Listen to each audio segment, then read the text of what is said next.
Bismillahirrahmanirrahim. My name is Bashi Khan. I'm a lecturer in University of Lahore. Today the topic of this discussion is about orthosis and prosthesis.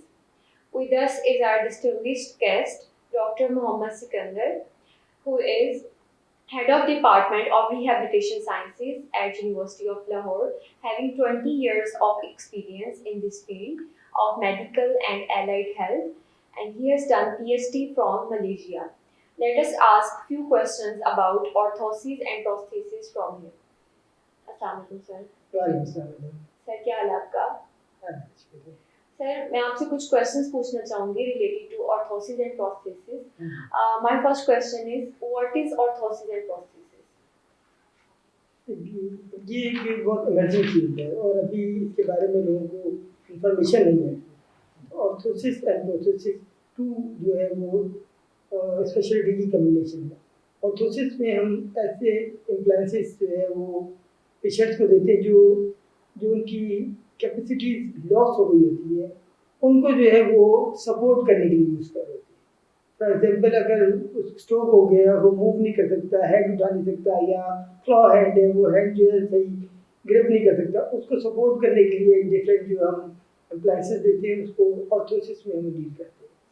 Prosthesis में अगर किसी के limbs loss हो गए तो ये loss limbs को जो आर्टिफिशियल लिम्स बना के हम लगाते हैं, उनको पैच करना, लगाना, उनको यूटिलाइज कैसे करना होता है वो सिखाना, वो हम प्रोस्थेसिस में डील करते हैं। अच्छा, which type of patients do an orthosis and prosthesis therapist usually see? किस तरह के पेशेंट्स आप लोगों के पास आते हैं? मोस्टली ऐसे पेशेंट होते हैं इसमें कि जिनको जो है वो स्ट्रोक हो गया, न्यूरोलॉजिकल डिसऑर्डर हो गया, या कंजेनाइटल जो है एब्नॉर्मलिटीज हैं उनमें, और वो अपने जो लिम्स उनके हैं लेकिन उनकी कैपेसिटी इतनी नहीं है कि वो उसको कम्प्लीटली यूज़ करके अपनी डेली रूटीन एक्टिविटी कर सकें। या कोई इनमें उनको ऐसे पेशेंट भी है जिनको कोई जो है ना वो लॉस हो गया लिंक, और वो लॉस लिंक की वजह से जो है वो अपनी एक्टिविटीज नहीं कर सकते, तो उनमें जो है हम उनमें लॉस हो गया जो लिंक है वो हमने देखा कि डायबिटिक पेशेंट में कॉमन है, अपर लिंग या लोअर लिंग लॉस हो जाते हैं। इसके अलावा और डिसऑर्डर्स हैं जिनमें आप समझिए कि कोई ट्रॉमा की वजह से हो जाता है, और इसकी वजह से ट्यूमर की वजह से एम्पुटेशन करनी पड़ जाती है।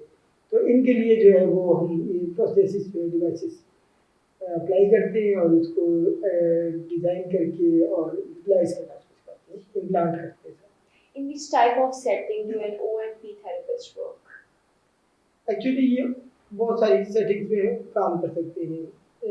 एक तो इनका क्लिनिकल वर्क है, और क्लिनिकल वर्क के लिए इनकी वर्कशॉप्स होती है। जब एक पेशेंट आता है, उनका अपने क्लिनिक से उसकी मेजरमेंट लेना, उसके डिवाइस को डिज़ाइन करना, और फिर उसके बाद ये वर्कशॉप में जाते हैं। वर्कशॉप में इनके पास जो रिलेटेड इंस्ट्रूमेंट्स होते हैं और उनके पास रिलेटेड एक्सपर्ट पर्सन होते हैं, उनको ये अपनी रिक्वायरमेंट बताते हैं कि इस किस्म की डिवाइस हमें चाहिए, इस किस्म की सपोर्टिव डिवाइस चाहिए, इस किस्म की इम्प्लीमेंटेशन के लिए डिवाइस चाहिए। तो वो लोग जो है फिर इसको मैन्युफैक्चर करते हैं और उसके बाद उनको हैंड ओवर कर देते हैं, और ये जाके फिर जो है प्लान करते हैं और उसके बाद इसकी ट्रेनिंग देते हैं।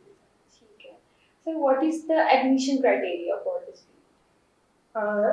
अभी तक इसमें बीएस लेवल का प्रोग्राम जो है वो पाकिस्तान में, और एमएस लेवल का प्रोग्राम भी ऑफर करने की कोशिश कर रही है यूनिवर्सिटी ऑफ लाहौर, लेकिन बीएस लेवल के प्रोग्राम में एलिजिबिलिटी क्राइटेरिया हमारे पास 50% जो है मार्क्स होने चाहिए प्री मेडिकल, और उनका मेरिट बनता है, उसके बाद जो है टॉप का रिजल्ट। सर इस फील्ड में जॉब अपॉर्चुनिटीज क्या होंगी हमारे स्टूडेंट्स के लिए? जॉब अपॉर्चुनिटी देखिए, इसमें भी ऐसा है कि लोग जो हैं वो बहुत ज़्यादा नहीं है अवेयरनेस की वजह से, इसीलिए जॉब अपॉर्चुनिटी जहाँ जहाँ है वो अभी बहुत ज़्यादा है। इसमें गवर्नमेंट सेक्टर में भी इनको 17 ग्रेड की जॉब मिलती है, और प्राइवेट सेक्टर में भी जो है ये लोग जॉब कर सकते हैं। इसके अलावा अगर देखें तो ये अपना क्लिनिक भी रन करते हैं, और रिहेबिलिटेशन सेंटर्स में भी काम कर रहे होते हैं। इसके अलावा जो है वो स्पेशल एजुकेशन सेंटर्स में भी इन्हें रखा होता है। तो स्पेशल एजुकेशन गवर्नमेंट में भी है और प्राइवेट में भी है, दोनों ये जॉब करते हैं। तो सबसे अच्छी बात मुझे लगती है वो यही है कि इसमें जो अपना पर्सनल क्लिनिक, ये एक टाइप ऑफ द क्लिनिक खदमत भी है और बिजनेस भी है, दोनों आप इसमें काम। ठीक है Sir, my next question is, how many faculty members do you have at University of Lahore? हाँ, ये बहुत अच्छा क्वेश्चन है। हमारे पास फैकल्टी मेंबर्स में जो इनको टीच कर रहे हैं बीएस लेवल पे, उसमें पीएचडी भी हैं, एमएस भी हैं, और इसके अलावा क्लिनिकल जो इनकी पोजीशन देखते जाते हैं वो बीएस लेवल के भी टीचर हैं। And sir, what are the clinical facilities that you are offering at University of Lahore? हमारे पास ये क्लिनिकल फैसिलिटीज में देखें तो इसकी एक वर्कशॉप है जो अभी अंडर कंस्ट्रक्शन है, जिसमें ये डिज़ाइन करेंगे और कंस्ट्रक्ट करेंगे। इसके अलावा हमारे जो क्लिनिक है उनमें इनकी क्लिनिकल सेटिंग है, और ये लोग अपना टीचिंग हॉस्पिटल है हमारा यूनिवर्सिटी ऑफ लाहौर का, उसमें ट्रेनिंग करते हैं। इसके अलावा सेहत सेंटर डिफरेंट बनाए हुए हैं यूनिवर्सिटी ऑफ लाहौर में उनमें, और कुछ एमओयूज़ हैं हमारे जो स्पेशल एजुकेशन सेंटर से भी हैं, और इसके अलावा हॉस्पिटल से भी हैं, स्पेशल सिक्योरिटी हॉस्पिटल स्पेशली, वहाँ भी ये लोग ट्रेनिंग करते हैं। सर, कुछ स्टूडेंट्स होते हैं जो कि अफोर्ड नहीं कर पाते fee, so do you have any scholarship programs for such type of students? जी जी, अलहमदिल्ला हमारे पास स्कॉलरशिप प्रोग्राम है, और मेरे ख्याल से ये फर्स्ट यूनिवर्सिटी है जो एफएससी में जो मेरिट बेस पे आते हैं टॉप 3 को 100% स्कॉलरशिप देती है। इसके अलावा जब इनका एडमिशन हो जाता है तो मेरिट बेस फर्स्ट सेमेस्टर के रिजल्ट पे मेरिट बेस स्कॉलरशिप भी दी जाती है। और थर्ड टाइप की स्कॉलरशिप जो इन दो कैटेगरी में नहीं फॉल कर होते, नीड बेस्ड स्कॉलरशिप, उसके लिए भी लोग स्टूडेंट अप्लाई कर सकते हैं। सर, आप इस फील्ड को आइंदा आने वाले सालों में कहाँ देखते हैं? लेकिन दुनिया भर में जो है ये ऑर्थोसिस एंड प्रोस्थेटिक की जो फील्ड है वो बहुत ज़्यादा प्रोमिनेंट है, और इतनी डिसेबिलिटी के लिए लिम्स जो है वो बहुत आम, रोबोटिक पे भी बहुत काम हो रहा है, और लिम्स भी आम बनाए जा रहे हैं और इम्प्लांट कराए जा रहे हैं।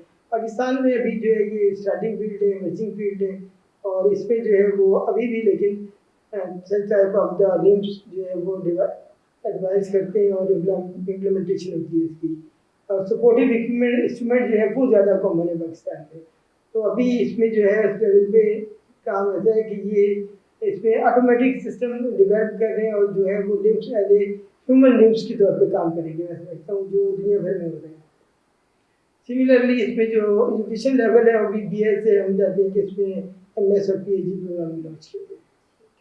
Thank you sir, thank you so much. ये हमारे साथ डॉक्टर सिकंदर थे, जिनसे हमने आज थोड़ा सा ऑर्थोसिस एंड प्रोस्थेसिस के बारे में पूछा। होपफुली आज की डिस्कशन आपके लिए हेल्पफुल होगी इस फील्ड के बारे में जानने के लिए। Thank you so much.